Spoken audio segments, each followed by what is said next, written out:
Boa noite a todos, sejam todos muito bem-vindos a mais uma sexta de tratamento espiritual de saúde de nossa casa Cantinho de Jesus. Uma boa noite a todos que estão presencial, boa noite a todos que estão online e dar boas-vindas também aos nossos amigos, nossos irmãos espirituais que aqui se encontram presentes. Na obra Justiça Divina, hoje nós vamos abordar o capítulo 40, que traz o título Divino Amparo. Emmanuel, através da psicografia de Francisco Cândido Xavier, ele dava uma lição ao final das reuniões públicas que aconteciam na cidade de Uberaba, no ano de 1961, onde Chico já se encontrava instalado. Chico nasceu e viveu boa parte da sua existência em Pedro Leopoldo, mas por volta do ano 59 do século passado, ele teve que sair de Pedro Leopoldo e foi residir em Uberaba. Lá, conhecendo novos corações, participava de 2 reuniões públicas semanais. Essas reuniões aconteciam nas sextas-feiras e nas segundas-feiras. E no ano de 1961, o grupo passou a estudar a 4ª obra da codificação espírita. E aqui vocês não estão vendo, porque a capa, não permite. A 4ª obra é Céu e o Inferno, ou a Justiça Divina segundo o Espiritismo. Allan Kardec, o codificador, ele vai tratar nessa obra de vários assuntos que durante muito tempo foram grandes tabus do ponto de vista da teologia, das religiões, principalmente as religiões cristãs, como o catolicismo, o protestantismo. Então nós vamos com Emmanuel e com Kardec aprendermos agora a compreender algo que não nos foi passado ou não nos foi informado ou que nós conhecemos de uma forma equivocada. Na noite do dia 19 de junho de 1961, foi aberta, na primeira parte, o capítulo 10. E o capítulo 10 traz como título a intervenção dos demônios nas nossas vidas. Olha que título apresentado por Kardec. A intervenção dos demônios. E foi lido nessa noite o item 16. Então o grupo fazia a leitura, fazia os comentários e logo em seguida Emmanuel vinha e dava a lição, onde ele vai colocar o título Divino Amparo. Então nós vamos ler primeiro o que Kardec, em comunhão com a espiritualidade superior, está trazendo para nós. Então, item 16 do capítulo 10 da primeira parte da obra Céu e o Inferno. O título: Intervenção dos Demônios. Os seres misteriosos que se entregam assim ao primeiro chamado do herético e o ímpio como do fiel, do crime tão bem quanto da inocência, não são nem os enviados de Deus, nem os apóstolos da verdade, mas os cúmplices do erro e do inferno. Então Kardec está extraindo uma frase de um ensinamento. Não são nem os enviados de Deus, nem os apóstolos da verdade, mas os cúmplices do erro e do inferno. É um ensinamento de uma doutrina religiosa. Assim, ao herético, ao ímpio, ao criminoso, Deus não permite que os bons espíritos venham tirá-los do erro para salvá-los da perdição eterna. Não lhe envia senão os subordinados do inferno para enfiá-los mais no lamaçal. Bem mais. Não envia a inocência senão seres perversos para pervertê-la. Não se encontra, pois, entre os anjos essas criaturas privilegiadas de Deus, nenhum ser bastante compassivo para vir em socorro dessas almas perdidas? Porque as qualidades brilhantes de que são dotados, se não servem senão para seus gozos pessoais, são realmente bons, se mergulhados nas delícias de sua contemplação? Veem essas almas no caminho do inferno, sem virem dele desviá-las? Não é a imagem do rico egoísta que, tendo tudo em profusão, sem piedade, deixa o pobre morrer de fome à sua porta? Não é o egoísmo erigido em virtude e colocado até aos pés do Eterno? Então, Kardec está trazendo o pensamento de como essa doutrina dos demônios, da intervenção dos demônios, foi trabalhada e ainda é trabalhada na nossa humanidade. Não vos admireis que os bons espíritos vão ao herético e ao ímpio. Esqueceis, pois, esta palavra do Cristo: não é aquele que está bem que tem necessidade de médico. Não veríeis as coisas de um ponto mais elevado que os fariseus de seu tempo? E vós mesmos, se fosseis chamado por um descrente, recusaríeis ir a ele para colocá-lo no bom caminho? Os bons espíritos fazem, pois, o que faríeis. Vão ao ímpio fazê-lo ouvir boas palavras. Em lugar de lançar anátema às comunicações de além-túmulo, bendizei os caminhos do Senhor e admirai o seu poder e a sua bondade infinita. Bom, primeiramente, Allan Kardec está trazendo um ensinamento que foi dado dentro de uma visão teológica. Que ensinamento que é esse? A intervenção dos demônios na nossa existência no plano físico. Só que a doutrina religiosa, ela pega a personificação dos demônios, que vai fazer frente com uma força quase que igual aos anjos, a Deus. Então, do ponto de vista teológico, os demônios são seres criados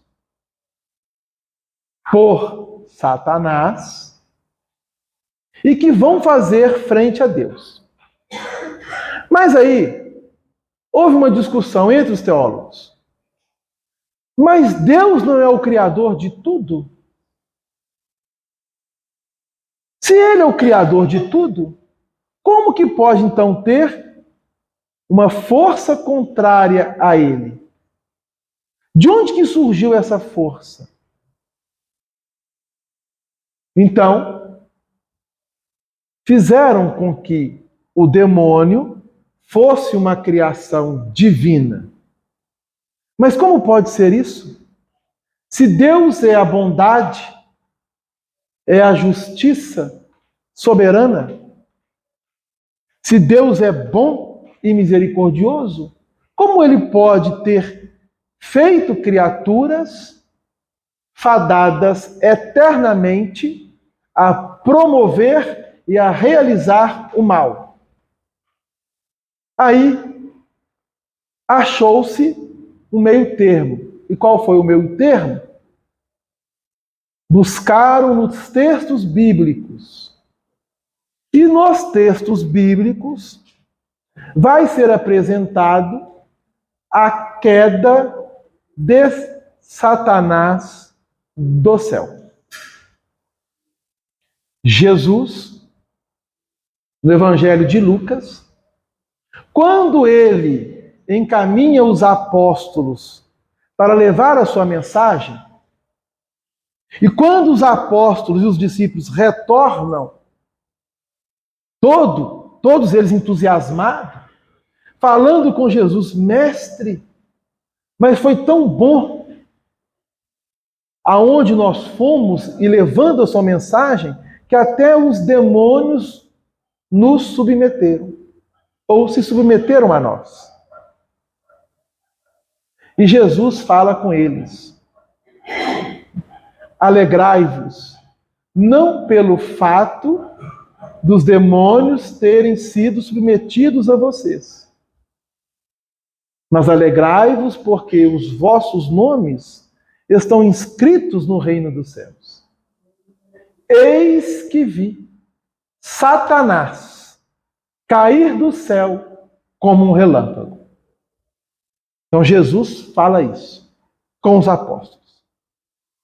Então os teólogos pegaram essa fala de Jesus e de outros livros, principalmente no Novo Testamento. No último livro, o Apocalipse, é narrado que um agrupamento de anjos se rebelaram contra a divindade.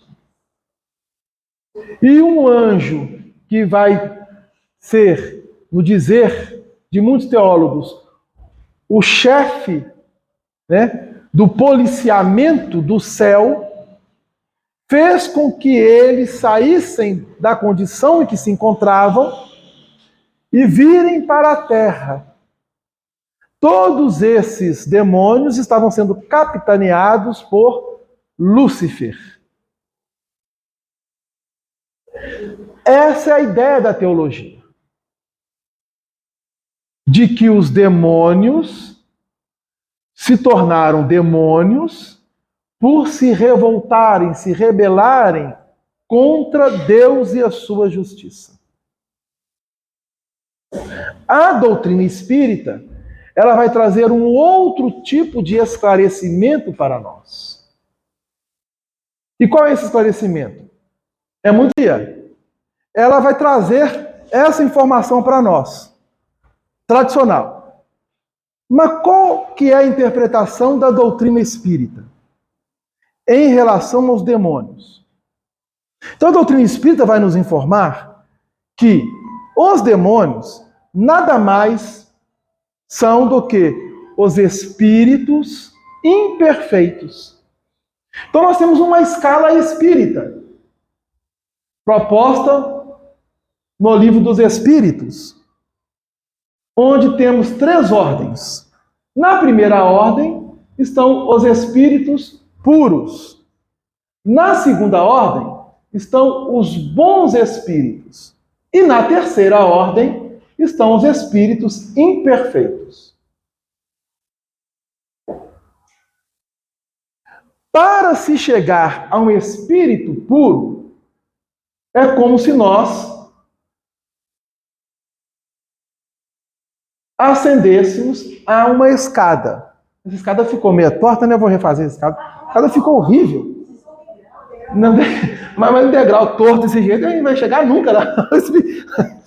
A pureza. Não é mesmo? Fazer um degrauzinho bonitinho, né, gente?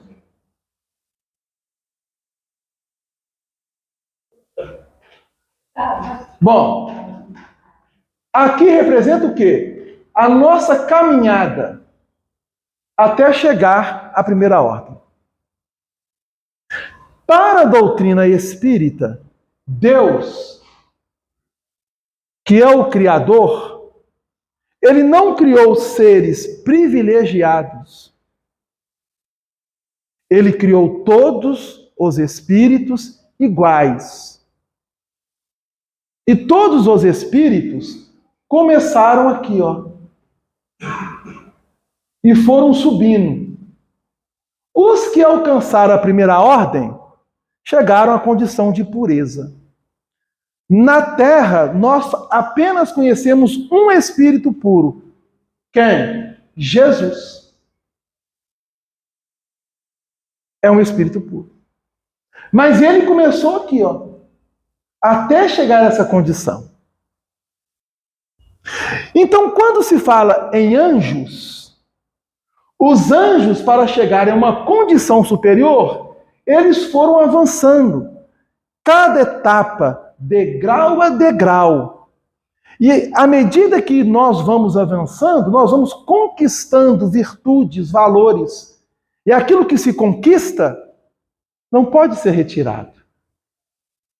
É conquista. Nós estamos falando de conquista moral, espiritual.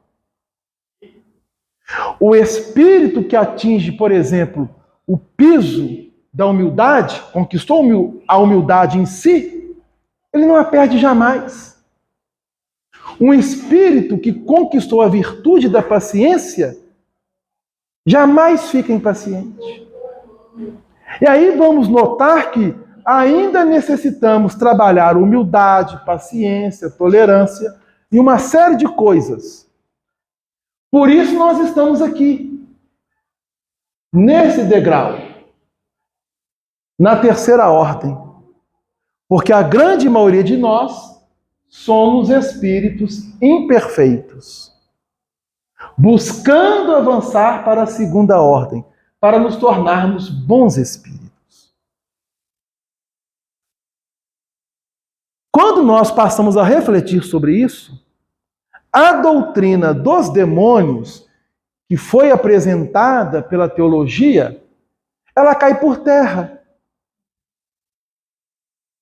Porque uma vez o espírito atingido um grau na sua evolução, ele não pode retroceder.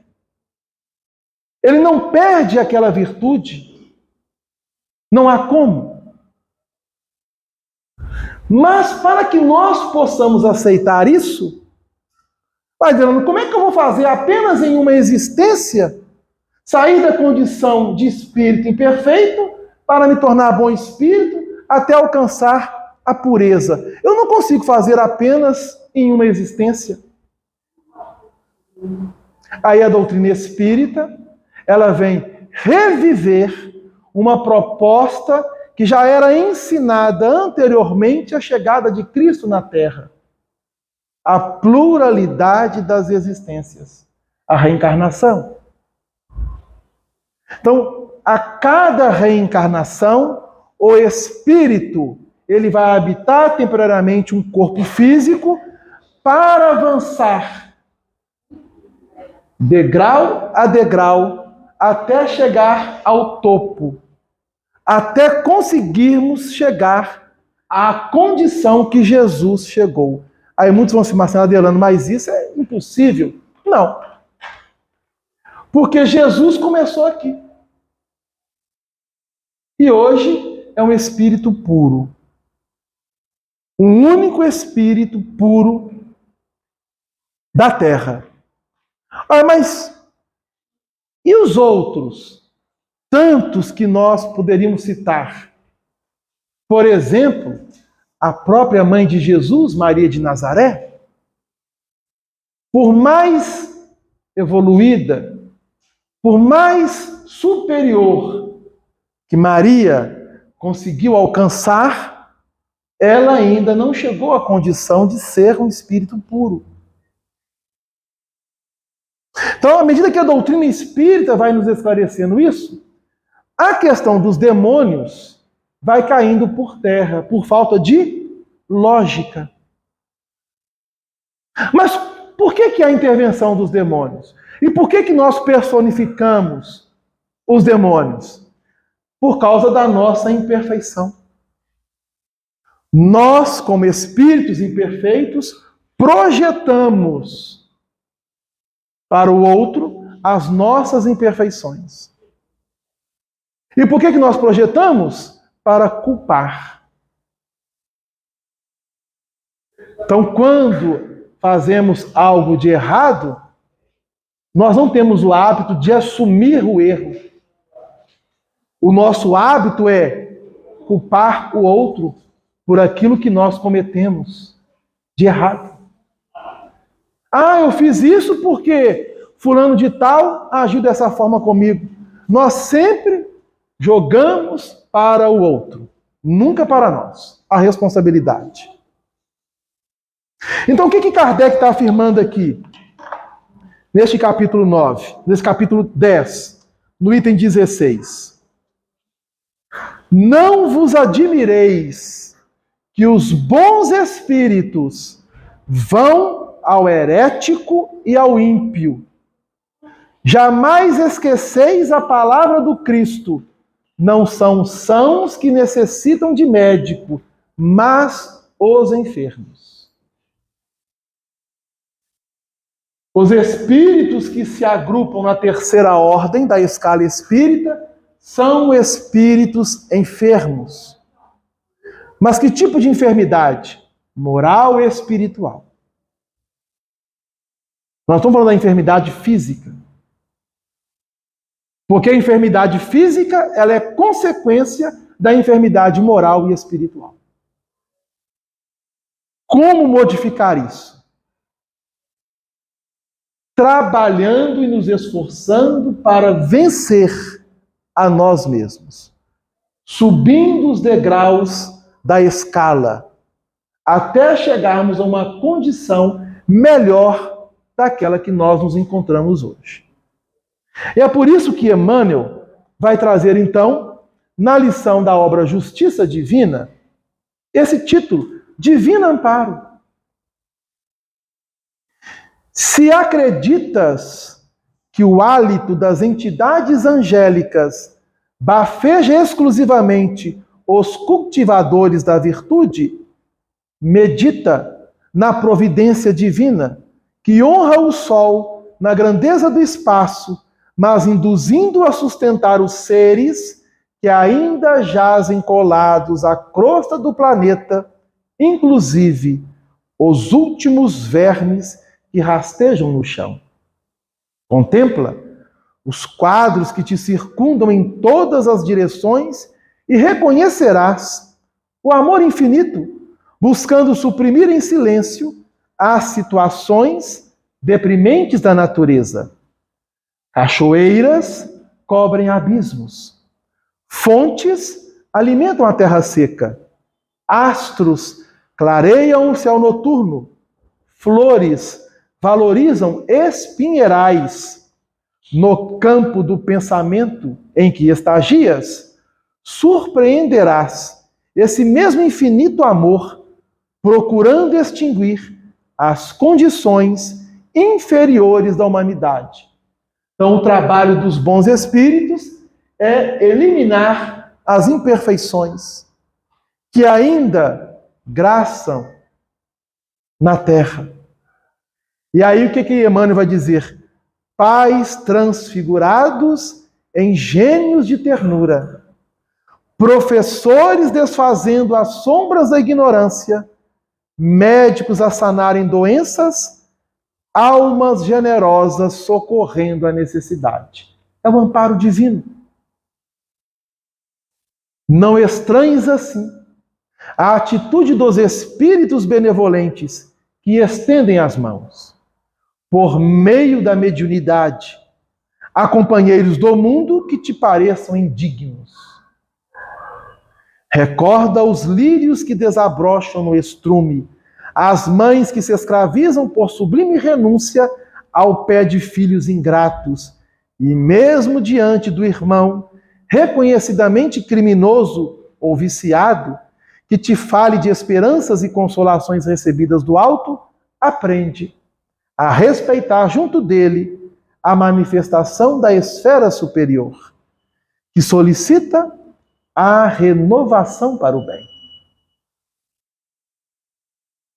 Tanto quanto já sabes rejubilar-te perante a luz que dissipa as trevas. E se alguém dogmatiza acerca de supostos privilégios na criação, não ouvides que o Criador é bondade, justiça para todas as criaturas. Refletindo no Cristo, que asseverou claramente não ter vindo à terra para curar os sãos. Então Jesus, quando ele chega ao planeta e passa a respirar o mesmo ar que respiramos, a se alimentar dos mesmos alimentos que nós alimentamos, veio na condição de um espírito cuja grandeza ainda não temos condições de dimensionar, mas que se fez presente, caminhando entre nós, espíritos imperfeitos, para nos apresentar que é possível e que nós podemos vencer as nossas dificuldades, aprendendo com Ele, seguindo Ele. Mas é necessário nos esforçarmos para seguirmos juntamente a Ele. E os bons espíritos que hoje enxameiam a humanidade, porque há muitos espíritos que estão na segunda ordem no planeta que nós habitamos. Nós poderíamos citar vários, mas apenas citaremos um, o Bezerra de Menezes, que faz um trabalho grandioso nas esferas espirituais, levando consolo e esclarecimento, sanando dores, sofrimentos, para que a mensagem de Jesus floresça em cada um de nós, porque ela já foi semeada. Nós necessitamos agora cultivar essa mensagem com carinho, não desdenhando o divino amparo que temos recebido abundantemente. Então, Kardec, na obra Céu e Inferno, ele vem nos esclarecer que os demônios que foram supostamente colocados por nós, seres humanos, como interventores para que não alcancemos a pureza, nada mais, nada menos são os espíritos imperfeitos que invejam, que têm ciúme, que se encolerizam e que não suportam ver o bem em outro semelhante. Por isso, querem atrapalhar, não querem permitir que nós avancemos. Mas necessitamos avançar. Por isso, Jesus mantém-nos na terra sempre o amparo de Deus. Reflitamos sobre isso e sigamos a Ele. Mas nós vamos encerrar essa primeira parte agradecendo a Jesus